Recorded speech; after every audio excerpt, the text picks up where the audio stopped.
In my first Japan trip video, I covered gameplay. Now it's time to cover my store and shopping experiences, a little bit of tourism, where you can play easily as a tourist, and how to bring airsoft guns and gear back from Japan to the US. Since most people who travel to Japan go to Tokyo, I'm going to start in that area, then Osaka. The first store I want to talk about is 41PX, located in Chiyoda, Tokyo. 41PX is in the basement level of this 7-story building, and inside it there are several other airsoft and military supply stores. 41PX had a nice, warm, welcoming aesthetic, a good selection of gear and guns. The aisles were labeled in both Japanese and English so you could find the brand you were looking for easier. We spent a good amount of time here meeting and talking to Osumi, whom I introduced in my first Japan video.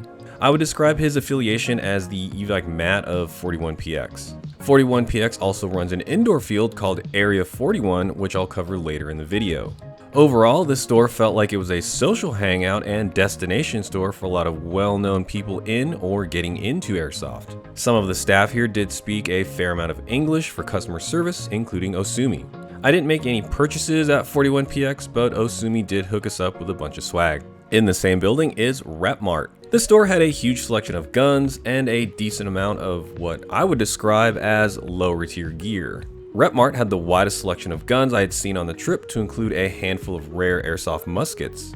The aisles are very tight to accommodate for all the guns, and the display lights are a little harsh, which was a jarring change from the soft lighting we were just in at 41PX. At this store, I purchased a Tokyo Marui Curve and an extra magazine for it, and the person who helped me knew a helpful amount of English. One floor up from RepMart is S&Graf. This store specializes in replica uniforms from World War II to the current day. I went to this store to get a World War II uniform, but after looking at the huge selection, quickly realized I did not know enough about that era of uniform and gear to make a sound purchase. There is an S&Graf in Osaka as well, and the selections do differ from one another. The S&Graf in Tokyo had a much wider selection and more inventory. There is strictly no videography or photography allowed inside S&Graf. The reason being is they sell full sets of World War II dress uniforms with insignias from the Axis side.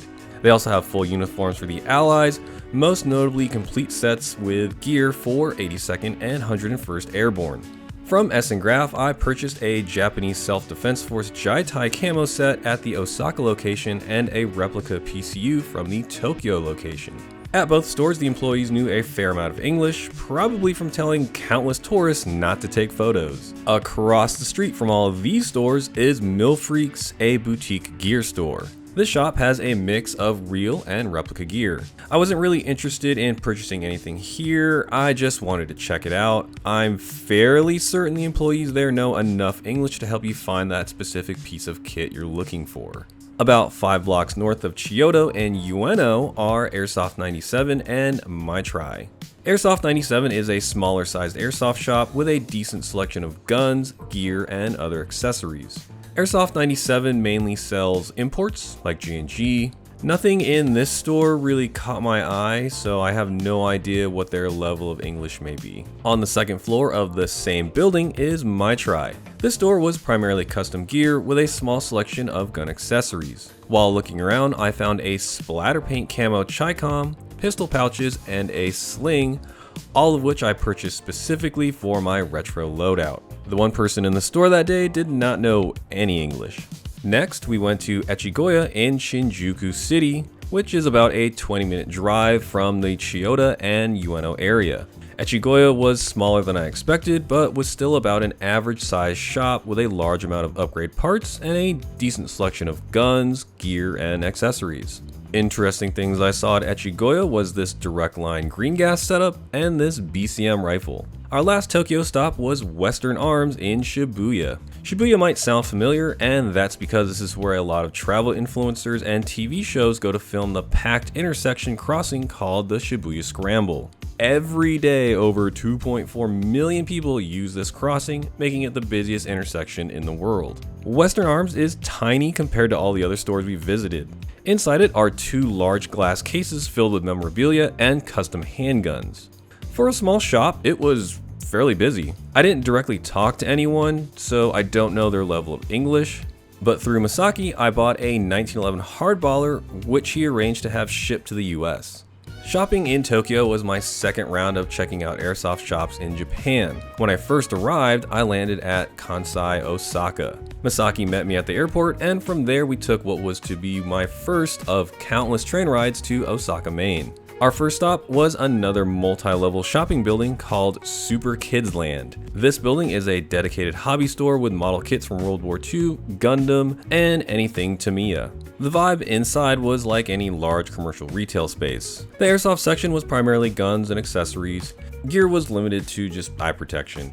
While here, I saw some of the airsoft guns I really wanted, these Tokyo Marui mini electric guns. A long time ago, my friends and I would play games with these inside one of their houses while their parents were on work trips, and it was absolutely bonkers. We'd fly off the stairs, jump over couches, slide across the floor, all while shooting these things at one another. Since the trip just started, I didn't want these taking up a lot of space in my luggage, so I held off buying them, thinking I would find more in Tokyo. I never saw one again for the remainder of the trip. Not buying these was my biggest regret. SFBC was our next stop, and this was my favorite shop in Osaka. SFBC had the widest variety and selection of guns, accessories, and desirable gear. The lighting was warm and welcoming. All the products were displayed nicely and organized. The vibe inside the store was very chill, and the staff were friendly and knew a helpful amount of English. A large part of SFBC's selection are replicas of other replicas. This store had, I'll say, more affordable versions of several well-known brand name models. I won't say from who or what brands, it was just really funny to see. After SFBC, we headed over to Gun Gurka. I would describe this shop as an airsoft gun thrift store. On the first floor, there are used guns and accessories. On the second floor are Japanese cap guns. I couldn't film inside Gun Gurka, but the cap gun section was a lot more interesting than the airsoft selection. My experience here was just really dull. We visited a few other small shops, which were also lackluster or boring, so let's move on to where you can casually play as a tourist. In Osaka and Tokyo, there are Brave Point indoor fields. For Tokyo travelers, the most convenient Brave Point is in Shinjuku City, right next to the Godzilla head attraction. In Osaka, the Brave Point is in Shinsaibashi near Dotonbori, or the Running Man attraction. Both areas are popular tourist destinations and are easily accessible via Uber or train. Both locations have rental gear, and with the lower velocity limits of Japan, you can comfortably play in regular clothing. Close to the Osaka location is the S&Graf. So if you really wanted to be that guy, you could get some gear and then play. If you are that guy and want to play a little bit more serious, you can check out Area 41 in Yokohama near Tokyo. The field is decently sized with lots of wildly tight angles and interactive game props. The rental selection has a very nice variety, and you can upgrade your gun with a tracer unit. Similar to Tokyo Sabage Park, there is a catwalk players and spectators can use to watch the games.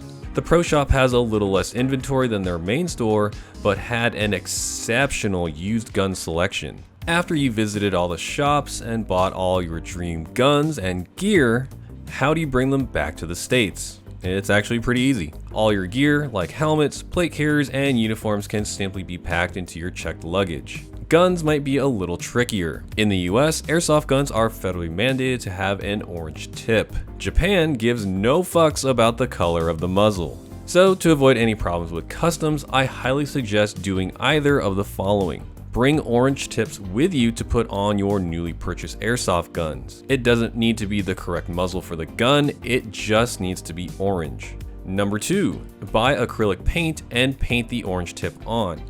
This is what I did since I purchased handguns that couldn't accept orange muzzles. I had no problems when I picked up my checked bags full of airsoft guns at LAX, but that's just my experience, and I also have global entry. I'm not sure if that helped or not though. That's all my brief explanations of the stores and fields I visited. Now here's all my in-the-moment reactions. So this is, as Masaki puts it, the spine of Osaka. We're gonna go into this shopping center here, and there's an indoor field in here.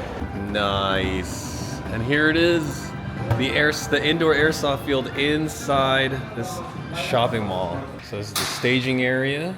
It's a map of the field. We got cameras so you can watch the action. We're gonna get a little tour of the field, shooting range. How many players do they have like on the weekends? 15. Oh wow, okay. Any more than 15 per team, then they will divide it to 3 or something. Like 2 okay. teams get to play, 1 rest, and then they rotate. Okay, all right, that's nice. Kind of a classic CQB feel with lots of just sporadic cover everywhere, lots of tight corners. It's just so weird to see this in a very busy shopping mall. And we're on like the 3rd floor. Can people in the mall watch from right here? It seems like this Actually, just looks... they do. We have events. Oh yeah, look, there's some people right there. All right, so here's that glass wall from the mall side. So you can look right into the field. Very, very interesting. Never have I ever thought that I would see airsoft in a very busy shopping mall. Like, here, we're gonna go down 1 floor, and here is the first shop. It's got a bunch of women's lingerie. Oh, Masaki got me good with this surprise. So I had heard about this store from buddies at E-Power Sports in Hawaii. This is S&Graf. They have a bunch of World War II uniforms. I'm pretty stoked about this. Oh, no photography. Got something swaggy at S&Graf. That is definitely the place to go to if you're looking for a World War II uniform. There was so much there that I didn't even know what I should get. But they have 2 locations. Overwhelmed. Yeah, so they have 2 locations, one here in Osaka and one in Tokyo, and we're gonna visit the Tokyo one later in the trip. These are one of the versions of airsoft guns that I really want, these mini electrics, and they've got the M16, a SIG 550. I personally have not seen this before, and then a G3. I used to have an MP5 back in the day. A couple of my other friends had an AUG, but I have not seen this one, so I'm gonna pick up one of these before I leave Japan. Got some more Marui stuff. Good old 870. All right, here's something that you really don't see much of in the States. These are cap guns or model guns. And what they do is when you pull the trigger, they just kind of act like a real gun, but the shell just kind of poops out. And these are real popular here in Japan. This is the precursor to airsoft guns. Got these mesh goggles. Now the jewel rating is a lot lower here, so the chances of the BB shattering are less, but still not the best choice for eye protection. Oh man, this was one of my first airsoft guns. TM Beta Spetsnaz. This is a J or an S? Okay, SFBC Military Supply Store. Got permission to film. So many guns, so many guns. Oh, they've got grenade launchers, got 320, standalones, M79, GP25. Oh, this is fun. They got bins of grenades. Got a stick grenade. I'm not sure what this does. Looks fun though. This store has the most gear I've seen so far. Well, aside from S&Graf, but S&Graf is mainly uniforms. They've got back panels, plate carriers. Yeah, I'm excited to see what sort of stuff we're gonna see in Tokyo. Helmets, get some fake GPN VGs. We're not messing around with these rubber knives. Look at this thing. Got a shooting range, complete with some iPro and distance markers.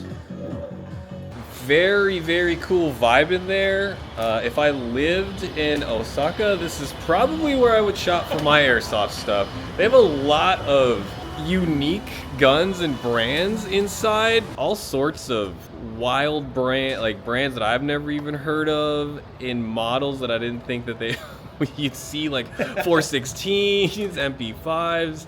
Definitely things you would not find in America at all. So very cool find if you are leaning more toward milsim or trying to find something that nobody has.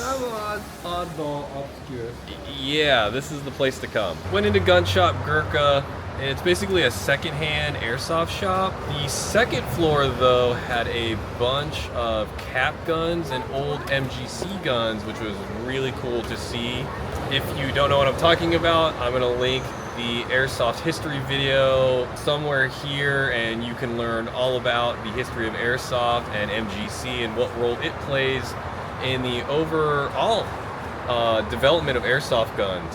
Very interesting shop. This is one of the places that you really need to be looking for something specific that you might find here. Kind of a neat little stop in our Airsoft adventure through Japan. And so this building that we're looking at right now, this is where Marui-Fest takes place. These windows will all open up, and so all of the airsoft guns and displays will be available to people who are just kind of walking the streets, garnering more attention for airsoft. Now, of course, it's important to know that this is way more highly acceptable in Japan, where you've got billboards for maids and other wild things going on, especially like here on this otaku areas. A little bit of context. So these are famous hip hop artists. He's a famous gamer. Oh, okay. And he is a very famous Japanese artist. Okay. Yes. Oh, okay. They come and then just hang out. And want to see and learn. Yeah. Where have you got inspiration for your aesthetic? そのどっちでもない感じを出したかったんですね。Ah, it's interesting. So, that makes sense. So this ambiguous type of persona coming from like his position of, I'm okay with Milsim. I'm also equally value the casual gaming style.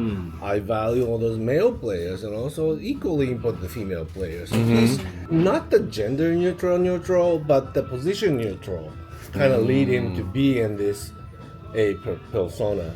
Not really seen a lot in America, and I wish that these were not in the packaging, but this is basically flintlock Springer airsoft guns. There's a bolt action right here, but let's go down here. You can see the igniter. I mean, obviously not flintlock, but whatever this mechanism is called. And this is a spring gun, for those that can read Japanese. Manufacturer is KTW. Very unique, very unique. So visited the S&Graf in Osaka, and now we're at the S&Graf in Tokyo. And I can't film inside, sorry everybody. Oh, wow, a relic from the past. That is such a relic. This is Tokyo Marui's age 10 and up AEG. This would be the equivalent of an LPEG in the States. I've actually posted about this one before. The magazine follower in this gun is quite silly looking. We're at Shibuya Square, which is the intersection that you see everyone just crossing with lots of people everywhere, but we're gonna try to get a top-down view of it. Above the square, there's this bar that offers the view of Shibuya that you can pay a fee for and have a drink and enjoy the view. And there's the field. We're on the third floor of the shopping mall. Kind of wild to think about that as an American, where you would never think that there would be an airsoft field in a mall. Just like the other fields, gotta wear face protection. Oh, this is a viewing area? Okay.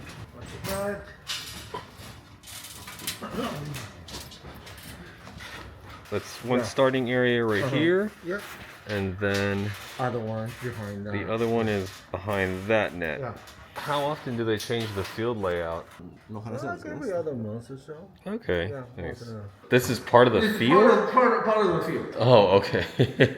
I thought it was maybe like a practice shooting. Yeah, I thought this was like the Gulag 1v1 me room. So all the areas we've been walking through, that's all the whole... Part of the field. Whoa, this is actually really big. Man, I want to play this field. Not bigger than what you kind of see from outside, right? Mm-hmm. It's fast here. Oh, I'm sure It's a it very is. fast field. Lots of angles, and I've noticed the players here are extremely good at shooting angles. Oh, I'm sure. Got a little practice shooting area. Classic shooting barricade.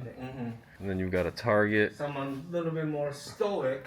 And then it has a mirror there, so you kind of be able to see my elbow sticking up. Or, That's right. Got the rentals behind me. We've got a lot of nice high-end rental guns. They also have tracer units that you can rent. Then they've got a pro shop.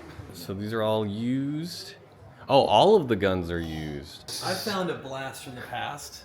Whoa. A Whoa. CAMC-51. You want to talk about something I haven't seen in probably a decade. Wild. What did you find now in the treasure trove of used guns? PSG-1 electric sniper. This is wild. That's the wild part. Yeah. That's what I like. Yeah. The original BB card from Marui. Well, it appears that if you are a hardcore collector, this could be the store for you. Okay, so one thing we've been talking about is, you know, when it comes to American Airsoft, you're always driving to the middle of nowhere to go play, which is kind of a bummer. So here, you can get a game in. It's really family friendly. You know, there's a McDonald's right here. Steakhouse. Yeah, so, and this is also really good if you are visiting as a tourist.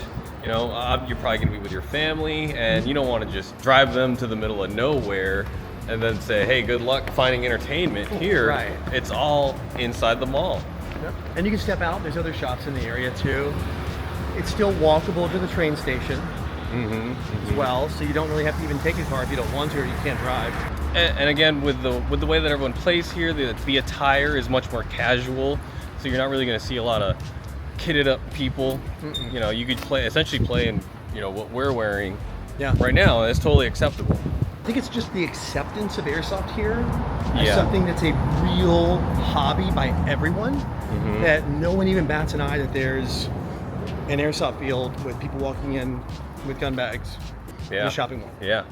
We ended our Tokyo shop tour day with this fantastic view from a nice rooftop restaurant. That's going to wrap up this video, and as always, this is Jet Desert Fox, and I'll see you on the field.